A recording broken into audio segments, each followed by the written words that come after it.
Okay, so we are starting chapter 6 of the book, which is the very last chapter. It's going to take us 2 days to do. We're going to read the first half of chapter 6 today, and then we will finish the book on Wednesday. And then the rest of the year is just kind of reviewing different types of passages and short stories over the things that we've already learned this year. So let's get. I have one question. How are we going to do EOGs? I don't think that there are going to be EOGs this year. He took the word right up, Mama. That's exactly what I was going to say. Yeah, so that's a good thing. You want? No. Yeah, so your passing will be based on your grade, not on the EOG or anything like that. So should be good. All right. I don't know why I'm happy. So you guys, when you're in Canvas, you're going to pull up assignments on the left side here, and then you're going to scroll down to today's, which is Monday. And then you should scroll down. Some of you might have a blue authorize button that you have to click, but for the most part, most of you should have this, and you will see the Google Doc here. And this is what it looks like on my screen. So we're going to do the reading today, and then there are 4 questions, 2 multiple choice, and a personal response and a race strategy. Here we go.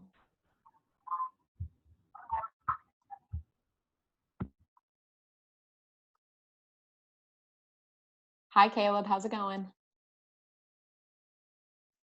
All right, 129 to 144 today. So if you're on, you can just look and follow along on mine if you want, but if you're on yours, you're looking for chapter 6 right here called Mousetrap. And again, this is the last chapter. So where we ended here was that Vladek and Anya, who is Artie's mom, they have just escaped on this train. And Anya has this total breakdown. She has now lost her son. She has lost her parents, her grandparents, and what I mean by lost is they've all been killed during World War II. She really does not want to go on at this point. So we have ended the chapter here with Vladek kind of remarking on that and saying that he misses Anya. He wishes she was still here. We know from the beginning of the book that she committed suicide, and that Mala is his second wife, Artie's stepmom now, and that Vladek thinks that Mala is after his money, and he just wishes he had Anya back. And that's kind of a very sad place where we left off the last chapter. All right, we are picking up at the beginning of chapter 6 here. Another visit. Anybody home? The door wasn't locked, so Mala, were you crying? No, I don't know. I tell you, I'm at my wit's end. What now? Your father, he treats me as if I were just, let me move this. He treats me as if I were just a maid or his nurse, or worse. At least a maid has some days off and gets paid. He only gives me $50 a month. When I need a pair of stockings, I have to use my own savings. Well, he hasn't changed. Whenever I needed school supplies or new clothes, Mom would have to plead and argue for weeks before he would cough up any dough. When I try to argue with him, he moans like he's going to have another heart attack. I can't be sure if he's faking it, so I have to stop. I feel like I'm in prison. I feel like I'm going to burst. I'm going to get some juice. Do you want some? No. I'll tell you something. When we first got married, I needed clothes. It was a year and a half before Anya died. After Anya died, he took me to her closet and he said, all of these are for you. I said I wouldn't touch her things. My God, how that man carried on. I swear, sometimes I think he married me because I'm the same size as Anya. He's always been pragmatic. Pragmatic? Cheap. It causes him physical pain to part with even a nickel. I used to think that the war made him that way. Ha!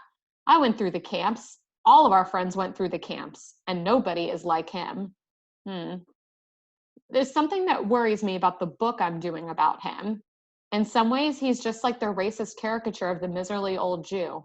Ha! You can say that again. Keeping in mind, obviously, this is the book that he's talking about. He does end up writing the book, and it's the one that we're reading right now. I mean, I'm just trying to portray my father accurately. Even for himself, he won't spend any money. He has hundreds of thousands of dollars in the bank, and he lives like a pauper. Look, he grabs paper towels from restrooms so he won't have to buy napkins or tissues. I wish I got Mom's story while she was alive. She was more sensitive. It would give the book some balance. Your mother? I just don't know how she could stand living with him. I don't know how I can stand it. So, hi, kids. And this is his dad walking in. I didn't know you're upstairs here. I was watering downstairs in the garden. Oh, Mala and I were just talking about my book. I've already started to sketch out some parts. I'll show you. See, here are the black market Jews. They hang in Sosnowiec. And here's you saying, when I think of them, it still makes me cry. Yes, still it makes me cry. It's an important book. People who don't usually read such stories will be interested. Yes, I don't read ever such comics, and even I am interested. Well, of course you're interested. It's your story. Yes, I know already my story by heart, and even I am interested. It should be very successful. Yeah, someday you'll be famous, like, what's his name? Huh? Famous like what's his name? You know, the big shot cartoonist. What cartoonist could you know? Walt Disney? Yeah, Walt Disney. Wait, where do you go, Artie? To get a pencil. I've just got to write this conversation down before I forget it. Come, we'll all of us go to the garden. You'll see how nice it looks in the bushes. You go. I've got to get ready. I have an appointment at the hairdresser's. Again to the hairdresser. Only a week ago you went. She sees more often the hairdresser than she sees me. You see how it is? Anytime I want to go out for a few minutes, he tries to make me feel guilty. I'm supposed to be at his constant beck and call. What I said that's so terrible. Believe me, you would have more fresh air from the garden than from 100 hairdressers. Oh, Vladek, stop it. You see how she is? What have I to do with her? Come on, Pop, let's go sit in the garden. If I say only one word to her, she makes right away an argument. She says she wants to leave me. I tell her, so, here's the door. But remember, it's only one way. If you go out, you can't come back.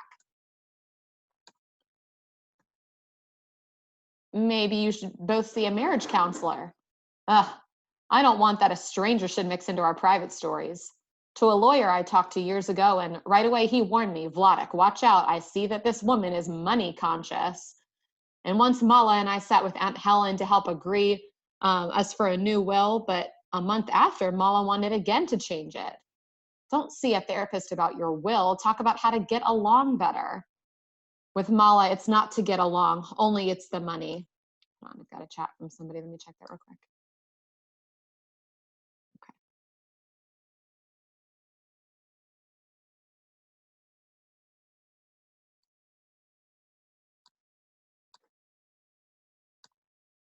All right, sorry guys. With Mala, it's not to get along, only it's the money. I give up. I don't know what to say. You see? I also don't know what to say. Look, I can't stay long. I need to know more about you and Anya. It's chilly. Take also here a blanket. No thanks. What happened in 1944 after you left Strodula? We sneaked towards Sosnowiec. It was still dark outside. We didn't know where to hide ourselves. Janina lives over there. That's right. She's governess always offered that she would help us. It's like kind of like a nanny, I guess, but also would help with the kids' like education. That's who they're talking about here. We came to her house near town. Open up, Janina, quick. Who's there? My God, it's the Spiegelmans. You'll bring trouble. Go away, quickly. The door slams. I'm frightened, Vladek. Maybe we should try my father's old house. The janitor has known our family for years. Let's try. We've got to get off the streets before dawn. I was a little safe. I had a coat and boots, so like a Gestapo wore when he was not in service. But Anya, her appearance, you could see more easy that she was Jewish. I was afraid for her. Wake up, Mr. Lukowski. Let us in, please. Huh? Who is it? Anya Zilberberg. What are you doing here, child? It isn't safe. Wait, I'll unlock the gate. Go through the courtyard to the shed in the back. I'll bring you some food. Thank God there are still some kind people left. I thought, a Jewess. There's a Jewess in the courtyard. Police. An old witch recognized Anya from her window. Hurry. We ran fast to the shed and we hid in the straw. It's okay for now. I don't think anyone heard her. She's a little senile anyway. That means when you get like a little bit older and you start like forgetting things. But you must look for a better place to stay. Someone here is bound to recognize you. It's almost morning. Wait here. I'm going to go out to scout around. Be careful. I watched, but I didn't know where to go. And I heard soon that it was somebody following behind me. I walked slow. Behind me also walked slow. If I walked fast, behind me also walked fast. We were alone. He spoke. Amcha? In Hebrew, he said to me, our nation? Had I to answer him or no? Amcha. I thought you were a Jew. I'm Jewish too. There are very few of us left. My wife and I have been hiding in Sosnowiec for over a year. I'm with my wife too. We're hungry and we need a place to hide. Go to the black market on Dakota Street, number 8. So I left him and I went right away to Dakota 8. There it was, a big courtyard. All around I looked, but it was nobody. Psst, you want to buy some food without coupons, mister? She showed to me sausage, eggs, cheese, things I only was able to dream about. I bought and I went quick back to Anya. Good morning. Vladek, you were gone so long. I had to get breakfast. Do you want some sausages or eggs, or would you prefer chocolate? What? It's a miracle. How did you manage it? I'm a magician. Have some milk. I went again back to Dakota. There I could change jewelry for marks and marks for food or a place to stay. This time it was more people. There even I saw some Jewish boys I knew from before the war. Vladek Spiegelman, I hardly recognized you. So you're still alive, eh? Leo, yes, I'm with Anya, and we need a hiding place. How about Mrs. Kalka? She has a small farm on the outskirts of town. She might take you in if you can pay. It was not so far to go to Kalka's farm.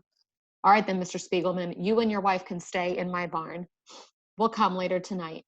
But remember, if you're found there, I don't know you. You must say that the barn door was open and you just sneaked in. Don't worry, we won't betray you. I'm going to do 5 more pages. And so we came there to live with Kalka's cow. It's almost dawn. When Mrs. Kalka comes to milk her cow, she'll bring you some coffee. Where are you going? To Dakota. Don't leave me alone again. I'm terrified while you're gone. Don't worry, Anya, I'll be safe. If I didn't go out, we wouldn't have food. We wouldn't have this place. And we've got to find a warmer place for the winter, away from Sosnowiec if possible. I'll be okay, but come back quick. I traveled often with the streetcar to town. It was 2 cars. One was only Germans and officials. The second was only the Poles. Always I went straight in the official car. Hail Hitler. The Germans paid no attention of me. In the Polish car, they could smell if a Polish Jew came in. At the black market, I saw several times a nice woman, but I made a little friends with her. Good morning, Mr. Spiegelman. How do you do, Mrs. Maltanawa? What do you have in your basket today? How about a loaf of fresh bread? Fine, fine. Oh, I'm sorry, I don't have any change. It's okay, just keep it for your little boy. Are you and your wife still living in a barn? Yeah, we haven't found anything better. I've been thinking about it. Why don't you both move in with my son and me? Well, what about your husband? He works in Germany and only comes home for 10 days every 3 months. I'll keep you hidden in the cellar when he's around. It sounds good to me, but it's over 20 kilometers to your house in Sopenice. My wife will be afraid to go. Don't worry, I'll escort you. The next evening, she came with her 7-year-old boy to Kalka's farmhouse. I walked with Maltanawa as if she was my wife, and Anya, like a governess, went with the little boy behind, and nobody even looked on us. We had here a little comfortable. We had where to sit. Remember, little one, never tell anybody there are Jews here. They will shoot us all. Yes, Aunt Anya. Again, it's not really his aunt, just someone that he likes. The little boy was very smart, and he loved very much Anya. You had to pay Mrs. Maltanawa to keep you, though, right? Well, of course I paid, and well I paid. What do you think, someone will risk their life for nothing? I paid also for the food that she gave us from her smuggling business, but one time I missed a few coins for the bread. I'll pay you the rest tomorrow, after I go out and cash some valuables. Sorry, I wasn't able to find any bread today. Always she got bread, so I didn't believe, but still, she was a good woman. In his school, the boy was very bad in German, so Anya tutored him. She knew German like an expert, and soon he came out with very good grades. My teacher asked me how I improved so much, so I told him that my mother was helping me. Whew, he was really a clever boy. 2 more pages today. But it was a few things here not so good. Her home was very small and it was on the ground floor. Be sure to keep away from the window. You might be seen. Knock, knock. 1 minute. Quick, get in the closet. If somebody came, we had fast to hide. A letter from your husband, Mrs. Matsunawa. Thanks. But I had something allergic in the closet. Or maybe it was a cold, I can't remember. But always I had to sneeze. Still, everything here was fine until one Saturday, Matsunawa ran very early back from her black market work. This is terrible. The Gestapo just searched me. They took all my goods. They may come search here any minute. You have got to leave. What? But where can we go? I don't know, but you must get out now. Oh my God, this is the end. Anya started to cry, but we had no choice. We'll walk towards Sosnovius. At least we'll know our way around. Anya was so afraid that she was shaking. Stay calm. Walk as if we're just strolling and speak in German. For hours we walked. And you see them speaking in German here, and then she whispers to him, Vladek, we're being followed. Relax. But if we turned a corner, they also turned. Of course, I was right. They didn't mean anything on us. They just were walking. Staying on the street all night is too dangerous. Maybe we can hide in that construction site. Good, I'm exhausted. Here was a foundation made very deep in the ground. Be careful. I jumped first in, and I pulled over bricks for Anya to step down. And here we waited a cold few hours for the day. Okay, so that is where we are going to stop for the reading, and we're going to finish the book on Wednesday. So a couple of questions today. Here we go. Question number 1. This is a personal response, so you guys don't need any text evidence. It's not the typical race strategy here. You're just responding in your own words based on what you know. What do you think you would have done if you were Polish and a Jewish couple asked for your help to hide them, and why? So thinking back to a couple of people that have helped them so far, the Spiegelmans, whether it's Mrs. Matsunawa or the governess, they're Polish, and they're helping this Jewish couple who is on the run from the Germans, from the Nazis, right? So first one is just, what do you think you would have done if you were in that situation? Would you have helped to hide the Jewish couple? Why or why not? Question 2 is the race strategy. Why does Mrs. Matsunawa take a risk to hide Vladek and Anya in her home? What is her motivation? Use the race strategy with text evidence. So there's a reason that she's willing to take this risk of hiding this Jewish couple in her home. So that's what you want to go back and find. Why does she decide to take the risk and let them stay in her home? And again, this one is race strategy. You're going to need the restate answer. In the text it says, and this shows or this means for number 2. Number 3. What is the meaning of the word pragmatic on page 131? So you've got 4 multiple choice questions here, answers. And then you're going to go find text evidence to prove it. So you're going to go back to page 131 to try to help you figure out what pragmatic means. And then the last question of the day, on page 136, Raichu's old governess, Janina, refuses to help Vladek and Anya. She shuts the door in their face. What recurring theme does this emphasize? And remember from earlier this year, we know theme is like a life lesson or a message.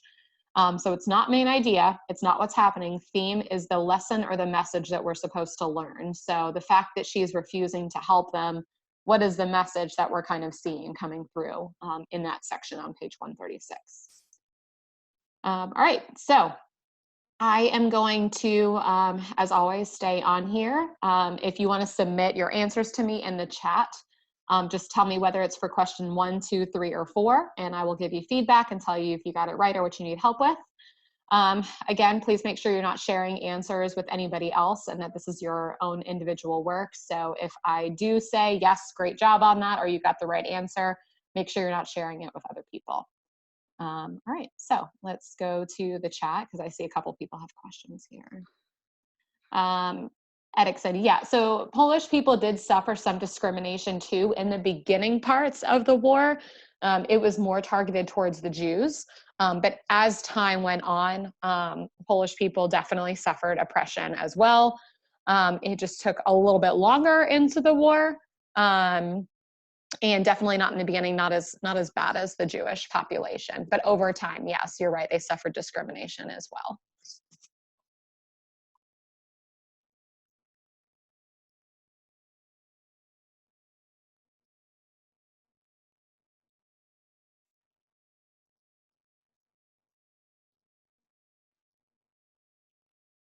Yeah, Jayla, number 1 looks good. Let me look at your question 3.